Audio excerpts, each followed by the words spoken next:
The Zambian national football team have struggled in terms of results since the turn of the year.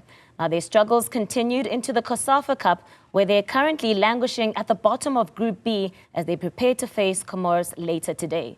Off the field, the nation is also mourning the passing of footballer Justin Shonga.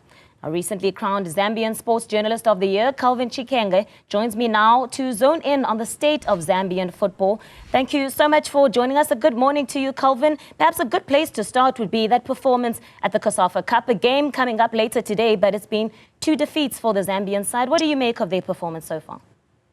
Thank you so much for hosting me.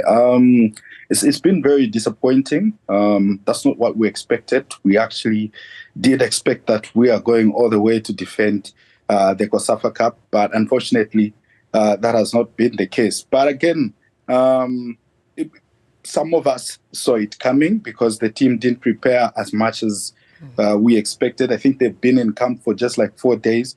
But again, that cannot be an excuse because almost every other team were just in camp for like 3-4 days and they're performing well. So it's a very disappointing, it's a very disappointing turn of events.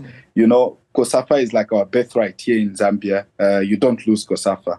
Even the coaches know you lose COSAFA and you're gone. So it is very disappointing, to be honest. And what would you put that down to? Because we've seen quite a number of issues surrounding the Zambian camp, both on and off the field. But perhaps an indication then would be how it's affecting the results. What do you think the challenges are within the Zambian football space? I think it goes down to the players and, of course, the league as well. If you have noticed, we have gone from being number seven ranked league in Africa to somewhere like 20 now. Yeah, we are not even in the top 10 anymore. And from contributing 4 clubs to the continental football, we are now just having 2 representatives in the CAF Confederation and CAF Champions League. And that has, to tell you, it speaks a lot about the quality that we have in the league so far. And I think it really, really goes down to the clubs as well to put in everything, to try and groom more players, bring in, establish academies.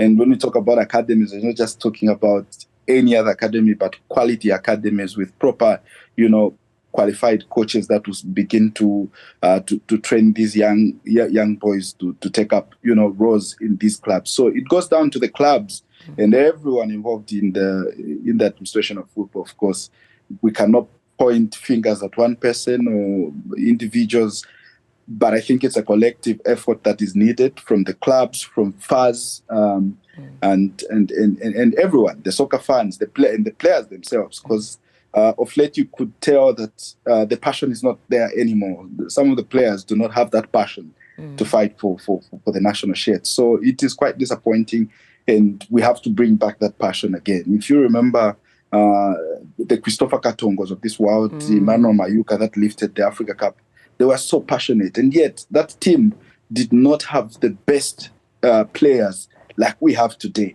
I would tell you that we have better players today than 2012, but they're not performing. So it tells you, it speaks a lot about the passion of the players. Maybe some fans say, no, maybe they're earning too much and they just don't care about the national team. You know, players like Atongo are not earning as much as the likes of Patson Daka, Fashion Sakala and the others, but they did fight with everything for the national team. And I think that is Calvin, I want us to step away from men's football just for a second and perhaps look at your women's football, because while there might be struggles in performance on the one end, women's football has been doing quite well, but there's a cloud that's hanging over that side as well as they prepare to go to the Olympics. What is the current state now with the FIFA ban, the ongoing investigation within the camp? Has everything been resolved, or where are things standing now? Yeah, I think it's been resolved. We saw the aggrieved parties that actually took First President Andrew Kamanga to court and also forced the holding of the annual general meeting in April, if I'm not mistaken, coming together. And also, thanks to President Hakainde Hichilema, who intervened, it actually took the whole president to call for a roundtable meeting, and this was spearheaded by the Minister of Sport. So I would say everything is okay now. The girls will be going to the Olympics. That is confirmed. The girls will be going to the Olympics. The involved parties have decided to take the matter out of court. And I'm proud to say that the annual general meeting for FAS was held this month, and it was successful. Some of the themes which the aggrieved parties wanted were also addressed. One such thing is the clubs. Calvin, apologies. I think I'll just interject here as we are running out of time, and I would like to get a sense from you as somebody in Zambia, the pulse on the ground, of course, here in South Africa, still reacting with shock to the news of the passing of Justin Shonga, quite young at just the age of 27. What were the circumstances surrounding that, and what is the mood in Zambia as you deal with the news? Devastating.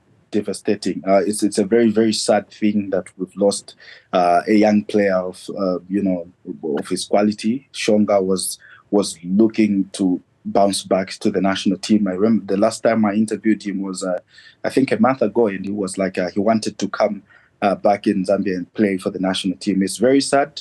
What we have been told is that he died at Chikenge police hospital after a short illness. The police have said they will be able to unveil more details, and we're still waiting.